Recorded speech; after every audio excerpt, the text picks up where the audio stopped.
Nancy Flores, periodista y corresponsal de Contralínea. Nancy, muy buenas tardes, ¿cómo te va?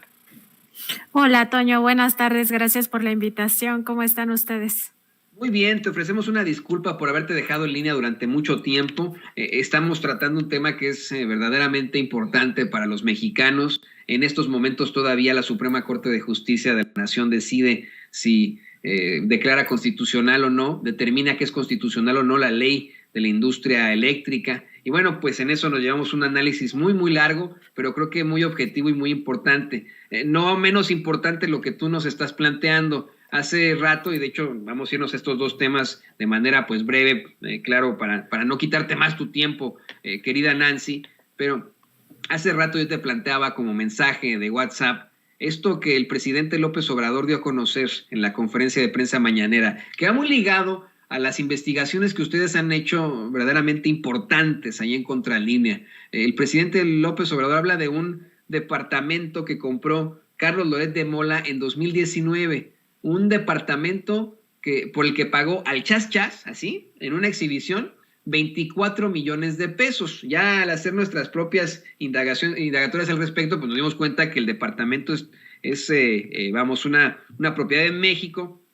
puesto que el notario que llevó a cabo este trámite,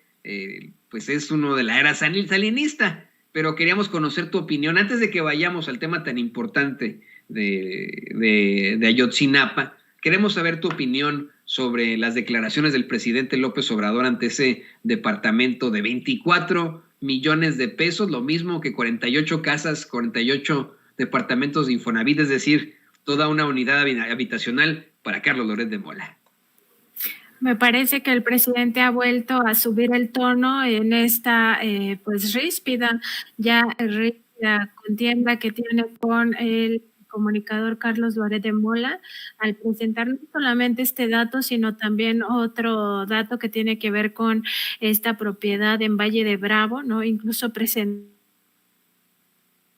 algunos de esta propiedad, indicó que no eran 8 hectáreas como lo había anunciado el día de ayer, sino 3.5 hectáreas. De cualquier manera es una propiedad muy grande y aquí el tema es pues hasta dónde va a llegar esta confrontación entre ambos personajes. Ambos personajes son públicos, muy relevantes en el sentido de que pues también Carlos Loret de Mola tiene muchísima tribuna. Y pues me parece que el presidente vuelve a subir el tono en esta confrontación y veremos. Yo creo que este tema no se va a agotar en esta semana, sino que va a continuar para la próxima. Y pues sí, o sea, aquí mismo habíamos hablado, Toño, de cómo no existe los periodistas ricos. O sea, de hecho, los teóricos del periodismo, los grandes periodistas a nivel mundial nos indican que pues la riqueza no es una de las características de los periodistas, de los reporteros, porque esto significa casi siempre que existe pues corrupción, ¿no? Y en ese sentido, pues cuando los periodistas, los comunicadores, los opinadores o los dueños de medios, los directivos se enriquecen a costa de pues el trabajo periodístico, lo que implica es que muy probablemente estén difundiendo pues cosas que no tienen que ver con la realidad o incluso campañas abiertas de noticias falsas donde la verdad, digamos que el insumo principal de los periodistas pues se convierte en una mercancía, la información la vuelven una mercancía sujeta a las reglas del mercado y eso pues nos lleva a distorsiones terribles del papel del periodismo. Recordar aquí también, Toño, muy importante también para tu audiencia, que el periodismo es una herramienta para ejercer un derecho a la información que no es patrimonial de nadie, que es de todos los seres humanos tenemos derecho a eso, porque además se le conoce como derecho llave y eso significa que con este derecho podemos acceder a otros, ¿no? Cuando tenemos información podemos exigir nuestra, pues algún otro derecho, como por ejemplo el derecho a la salud, el derecho a la educación, el derecho a un ambiente sano, en fin, a cualquier derecho con información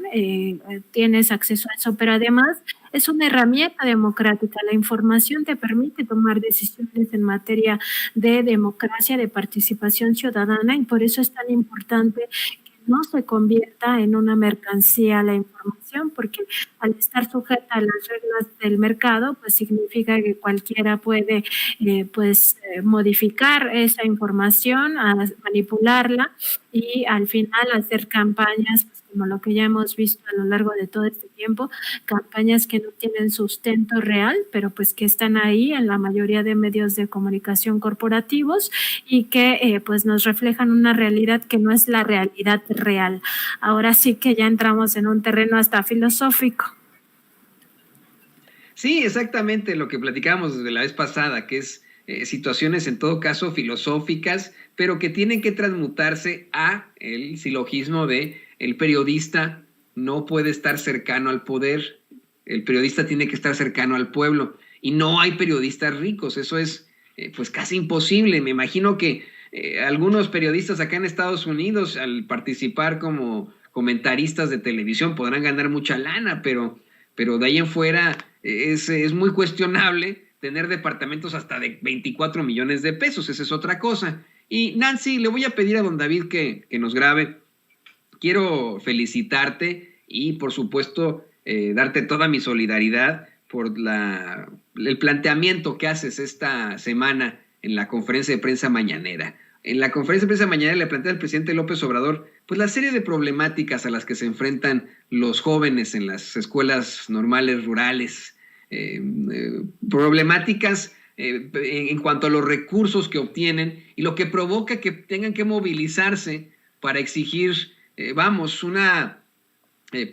una mejor educación en mayor dignidad, por supuesto, que es, el trasfondo del caso Ayotzinapa, de lo que ocurrió con los jóvenes desaparecidos de Ayotzinapa. Nos estamos dando cuenta, y es algo que están llevando ustedes ahí en Contralínea, que este grupo interdisciplinario de expertos independientes del caso Ayotzinapa consiguió acceder a 57 reportes de espionaje del CISEN y de Sedena a normalistas rurales. Y esto me parece a mí deleznable que tenemos a jovencitos haciendo manifestaciones, expresándose de manera clara y pacífica, y que debido a esto sean considerados enemigos del Estado. Así fueron considerados en los sexenios pasados. Jovencitos que buscaban estudiar para convertirse en maestros en comunidades rurales, fueron considerados enemigos del Estado. ¿Qué nos puedes decir sobre esto, querida Nancy? Sí, Toño, fíjate que yo lo que quería plantearle al presidente es precisamente eso, que los estudiantes normalistas rurales siempre se manifiestan por cosas justas, es decir, cada ciclo escolar los orillan los gobiernos estatales a que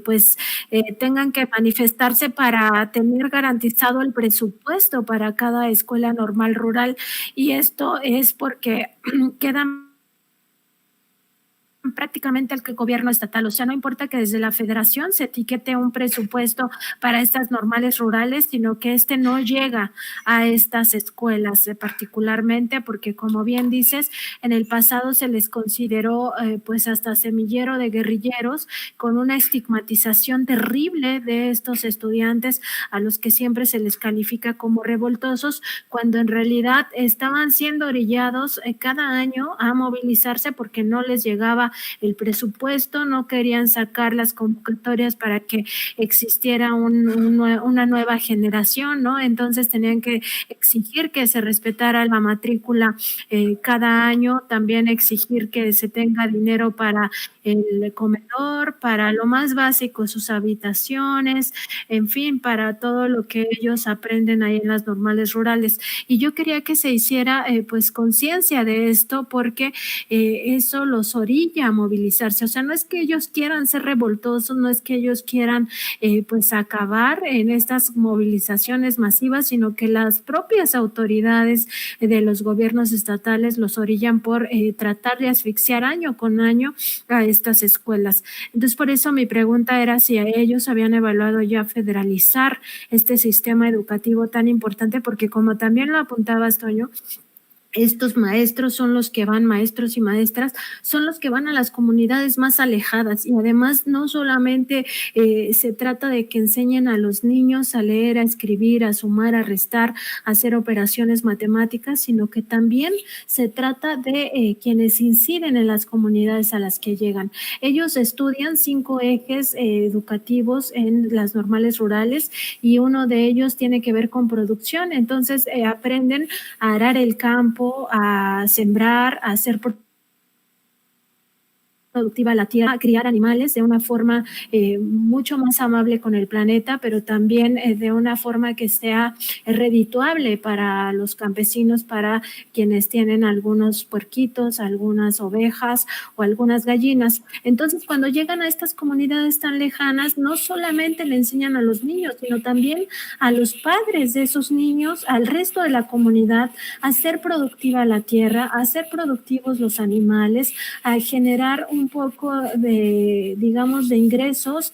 mayores que de por sí tienen. Entonces es un papel fundamental. La verdad es que yo no pude hacer toda esta exposición ahí en la conferencia matutina porque tampoco se trata de una conferencia que yo estuviera dando, pero a lo que me refiero es que es muy importante. Entonces el hecho de revisar este informe del grupo interdisciplinario de expertos independientes, la verdad es que deja en shock a las personas que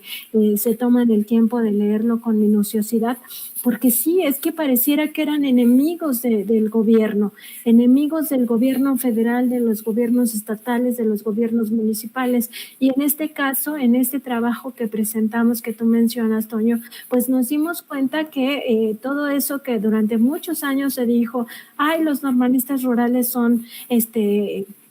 paranoicos, inventan que los persiguen y todo, pues no es cierto, o sea, es una realidad. Aquí habla que con la reticencia que ha tenido la Secretaría de la Defensa Nacional y el propio CISEN en su momento, que ahora es el Centro Nacional de Inteligencia, pues se revela que había al menos 57 informes de seguimiento y además de espionaje en contra de los normalistas rurales de Ayotzinapa. Y este informe solamente se refiere a esa normal rural, son 17. Las 17 siempre estuvieron bajo la lupa y en contralínea tenemos muchísimo trabajo a Sales y de todo el seguimiento, la persecución que han vivido durante mucho tiempo, desde que Lucio Cabañas era estudiante, pues lo mismo pasaba con él. Eso está ya muy documentado a partir de todos los expedientes que están en el Archivo General de la Nación, pero en este caso específico el GIEI documenta estos 57 reportes de espionaje a los normalistas de Ayotzinapa, en los cuales se da cuenta pues incluso de reuniones muy privadas e incluso semiclandestinas de la Federación de Estudiantes Socialistas, que es esta FEXUM, Campesinos Socialistas de México, y pues se da cuenta de cómo los normalistas rurales discutían cosas que solo les competen a ellos, porque tanto el CISEN como la Sedena tenían infiltrados a agentes, en el caso de la Sedena, pues a militares, ahí como si fueran estudiantes fachada, así los llama, ahí pues en la mera, digamos, en el mero corazón de los normalistas rurales, para estar espiando y reportando cada acto, cada cosa que pues los normalistas hacían. Y en este caso se trata pues precisamente de este seguimiento tan amplio que hicieron, incluso con espionaje telefónico y de comunicaciones. Y que es verdaderamente lamentable, es ridículo que se siga satanizando al gran Lucio Cabañas, querida Nancy. Estoy convencido que la historia lo absolverá, si no lo ha absuelto ya en estos momentos al gran maestro rural Lucio Cabañas, y que en algún momento será recordado más que como un enemigo del Estado que fue asesinado como si se tratara de un animal en cacería, pues como un verdadero héroe y un verdadero luchador por la justicia y por los derechos civiles de los mexicanos. Querida Nancy, por favor compártenos tus redes sociales para que la gente te busque, te lea ahí en Contralínea, después de estas muy importantes y muy interesantes, pero sobre todo propositivas y fuertes investigaciones que tienen ahí, investigaciones periodísticas, querida Nancy Flores.